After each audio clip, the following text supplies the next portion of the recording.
I've always loved that introduction with Rachel. So this is Chapter 5. We're playing Ninja Gaiden Sigma, the very first one on Master Ninja Mode. This is Bick Benedict. How is everybody doing?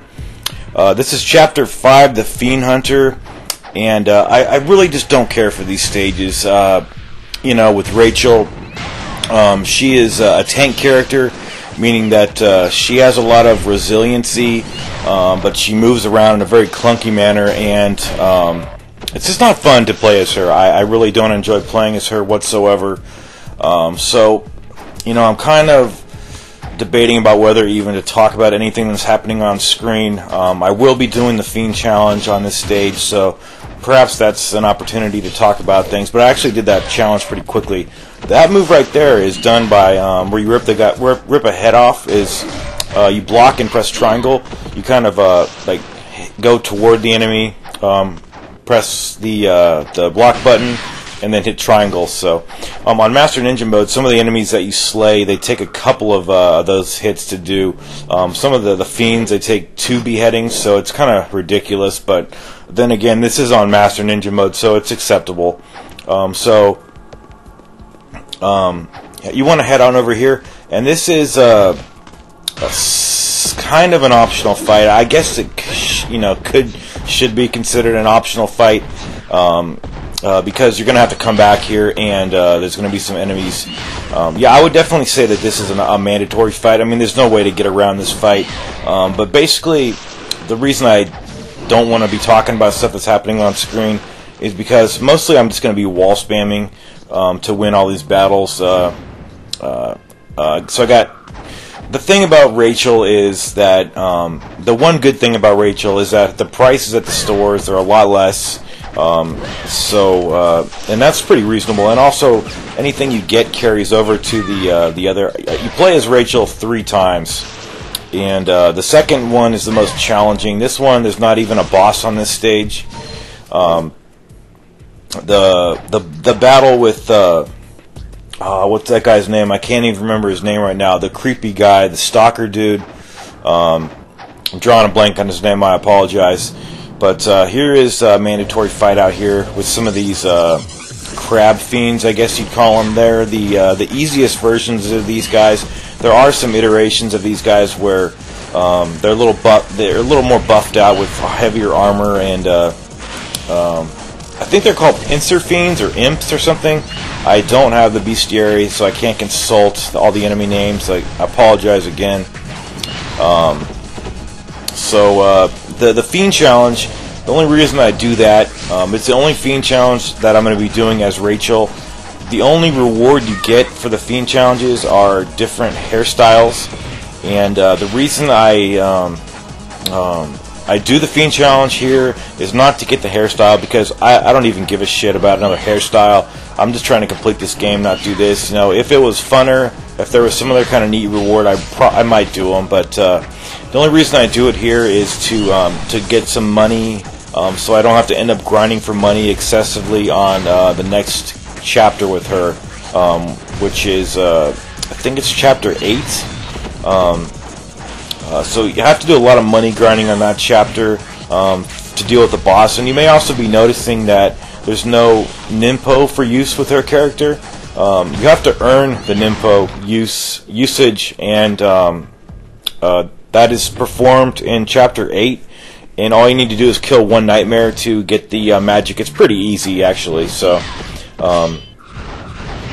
here there is quite a bit of fiends. If you need to save it, go ahead and save it before this fight here. There's I think there's about 10 of these fiend enemies, and these are the only guys on the Fiend Challenge, so you don't have to worry about anything. You do get a new hairstyle with her, so you know, if that's your thing, if you want to get them, that's all well and good. But I've already done all these Fiend Challenges on hard mode, and I just see no reason to do them unless there's a real need to do it. I like to have the money carry over, for the actual next stage that requires you to buy a lot of stuff. So I think I ended up with about a little under $20,000, and that enabled me to buy Talisman of Rebirth, several healing items, and some magic items, just because it all carries over. So Everything you buy, it's just going to carry over for your inventory. It's all going to be there for you, which is a really nice thing, considering there's so many inconsiderate things that this game does. Just so many things that piss you off. So maybe I should just go into those. I wrote a list down here titled "Things I Hate About This Game." Pretty simple title. Number one, no checkpoints. That's a big issue. This game is pretty damn old, but there's no excuse for not having any checkpoints. No excuse. The random loading screens is another biggie. Really pisses me off. Another really thing that bothers me. There's no restart from previous checkpoint anywhere in the menu. A lot of times I just want to start, because I'm not doing well. I want to restart from the last place I saved. I know there's no checkpoints, and that kind of goes against what I was saying about needing to restart from a previous checkpoint. But I just mean like reload from the last save point. That's all I really want. What else? Maybe okay. The HUD is another issue. The bad camera angles. That's about it. Also, not getting your health filled up and your magic filled up when you get increases of those. And as far as Rachel, I just don't find any fun with this. I don't find using her fun whatsoever. It's just she's too clunky. She's way too slow. Okay, so in Chapter 3, we did the Fiend challenge, and there was no kill count. So now we actually have a kill count up here because I haven't left the arena and saved it and came back. Otherwise, there would be no kill counter here. So all I'm doing is just doing wall spams to kill a couple of these enemies, and then just chaining essence attacks off of the orbs that I get from killing these guys. It actually you can really speed through this if you just kill a couple, and then do a charge, kill some more, do a charge, just repeat, ad nauseum. So, got 5 killed at this point. You need to get 120, but it does go a little quicker. Once you get into the groove of it, it can really start working out for you. So, what else to talk about? So this is the second time I've been making this guide. I made it a couple of months ago, and I got to nearly the end of the game, and I couldn't beat. There's a long wave of enemies that you need to beat. There's like two waves of final bosses. One is the gauntlet with Marbus, and I don't know how to say her fucking name. It's like Nietzsche or something, whatever. I couldn't ever beat her. I couldn't even get a single hit off her, and I had been playing Ninja Gaiden for so many months, having just done a guide for Ninja Gaiden Sigma 2.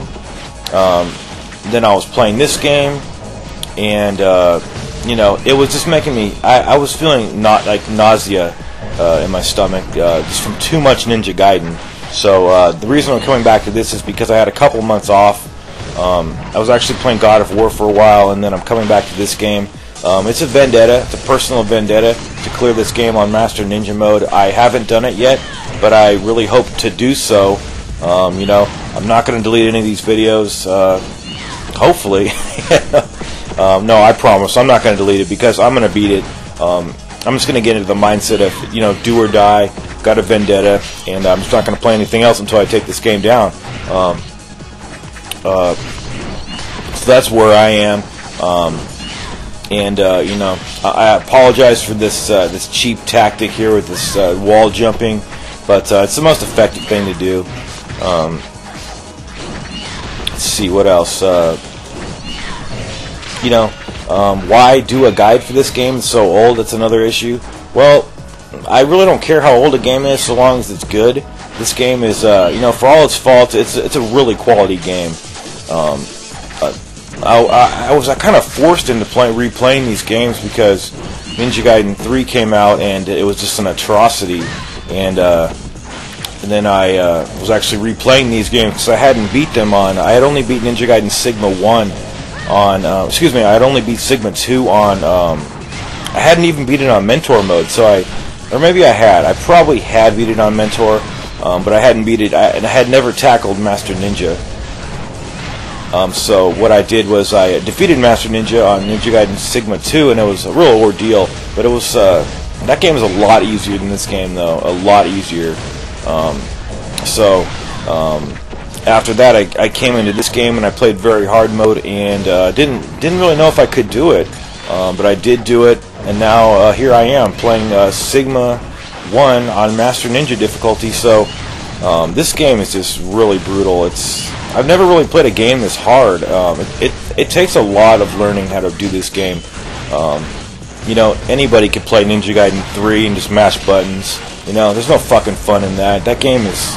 Damn, that game is so awful. It's a rotten piece of shit. I actually broke that game with a hammer and threw it in the trash can. And, you know, I couldn't think of a better place for it, honestly. And I'm not even kidding. That game is... it's garbage. And where do you put garbage? You put it in the trash can. You know? So, I'm not... What I just said is not a joke. That's a reality. Because that game is just god-awful. And there's no way in hell... the Razor's Edge version that's coming out for the Wii U, I don't think that game's going to be even any better.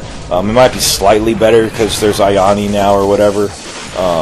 It just, it looks like, you know, too little, too late. So there's a lot of better games coming out in the first quarter of 2013, and I'm looking forward to. Might as well mention those, you know.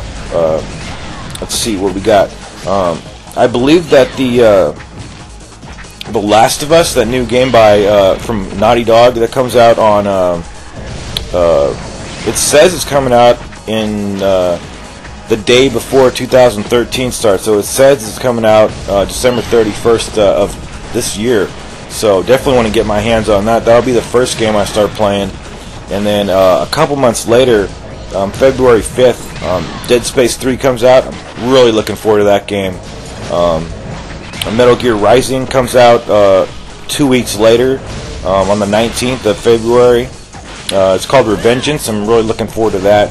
And then Tomb Raider comes out in March 5th. And then, check this out, a week later comes out God of War 4 Ascension, and then a week after that comes Gears of War 4. So I'll have 6 games, you know, right in front of me to play. So there's no shortage of games.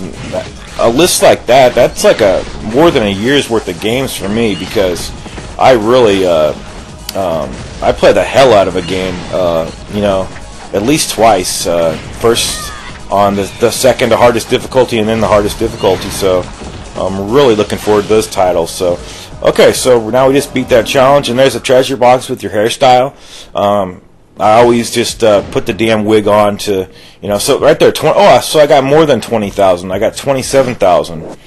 So that's a lot of money. So this hairstyle looks atrocious, but gonna put it on anyway. You know, didn't do all that for nothing. So actually, Resident Evil 6 came out just yesterday, and my brother's a big fan of that game, and he actually says it's good, but I think he's in denial. I really do. I think he is in denial because he's such a hardcore fan, and he was put all his hopes and dreams into that game, and I think it let him down underneath. But he's a true gamer, so you know, he says he's happy. He's happy, I guess. I don't like playing. I really hate people that just put up guides for that game just because they want to, you know, get more views and stuff. That's horrible. There's just no reason to do that. I'm not all about getting views. I don't even get paid for this. It's just a hobby of mine, you know. I like to... This all started with, like, Contra, recording my progress when I was playing Contra 3. I had a digital camera, and I was trying to beat the boss, so I said, hey, maybe I should record my progress and then, you know, have some bragging rights for my brother, who is also a hardcore Contra fan. And it is kind of one thing led to another. I used to record videos with a digital fucking camera on a tripod in the living room. That's where this started, and the quality, you can imagine, is horrible. So now I try to get the best quality I can, you know. But it's an evolution. Probably a year from now I'll look back on what I'm doing now and probably say that this is not good quality, you know, that I could have done it better. But it's a gradual evolution of things. You know, I got a new mic. I'm still trying to adjust the settings, make everything as good as I can. I'm just it's a learning experience too. So in this room, you notice we have entered the monastery here. So she's looking this bitch here. I'm sorry, I don't call women bitches, but you know, this isn't even reality. I mean, look at her tits. They're like double D tits here. So she's looking for her sister, who is supposedly her twin sister. So if her twin sister looks like that, you can imagine. You know, you have 4 huge tits right in your fucking face. You can swim in those damn things. So look, check that guy. I beheaded that guy and didn't take, so I had to do it again. So that's just goes to show you how difficult Master Ninja Mode is. Back on topic. This treasure chest. I couldn't get either of these items, but I am going to be coming back because this room over here in the archives room, I never know what's coming here because I always forget, and this scared the shit out of me. The first time you can imagine, I didn't even know there were any enemies, and going in here, I knew there was something, but I forgot. So that right there, that scared the shit out of me. And you do have to kill these enemies before you can interact with the 2 paintings on the wall, and so you know, this is you know, back to the old thing where the odds are stacked against you and it's just unfair. So, you know, how do you deal with unfairness? You counterattack with being cheap. So that's exactly what I'm doing here. And, you know, trying to beat these guys with Rachel is horrible. And the Rachel section in Ninja Gaiden Sigma 2 on Master Ninja Mode was just, it pissed me off to no end. Because she's so slow and clunky, and you have to deal with the fastest enemies, and deal with Marbus. It's a joke. It's a literal joke. The game is like having fun with you. So that's where I draw the line. You know, got to put my fucking foot down somewhere. So a little later on, in a few more chapters, this is the area where there are these enemies here in Cat Fiends with a challenge that I always like to do. I've only done it one time, but it's not very hard. I know I could do it again, but we're going to be reused. So another thing to look forward to in this guide. So all you need to do is clear these enemies, and I put the kill counter up here because I knew that you know, there's probably a finite number of these guys. So if you do kill the enemies within the time limit, you do get a karma increase. So those are the paintings I mentioned. But all you need to do here is just go up here and interact with the items. I mean the items. I am going to go get those 2 items. Because I had to use 4 of them in that room, it looks like. So I'm going to get the 2 items that I couldn't get earlier and, you know, restock my inventory a little bit. So when I come back to the area with the boss, and again, I'm drawing a name on his blank. It's hard when you're talking, because I'm not talking while I'm playing. I couldn't do that. It's way too intense. These are all recorded later on. So, you know, it's hard to remember things, especially when you're speaking, you know, extemporaneously like this, off the cuff. It's you know, you always forget things, and then it occurs to you the second after you hit the end recording button, of course. So all you need to do here is interact with these, and there's no boss. So she's back to the blonde hairstyle, and the ranking I got was pretty good because I had the Fiend challenge completed. But I always like to think that the ranking that I should get is Ninja Bitch. That would be the ultimate ranking. You know, there should be a ranking called Ninja Bitch. That would be the ultimate. You know, Legendary Hunter. It should say Ninja Bitch, though.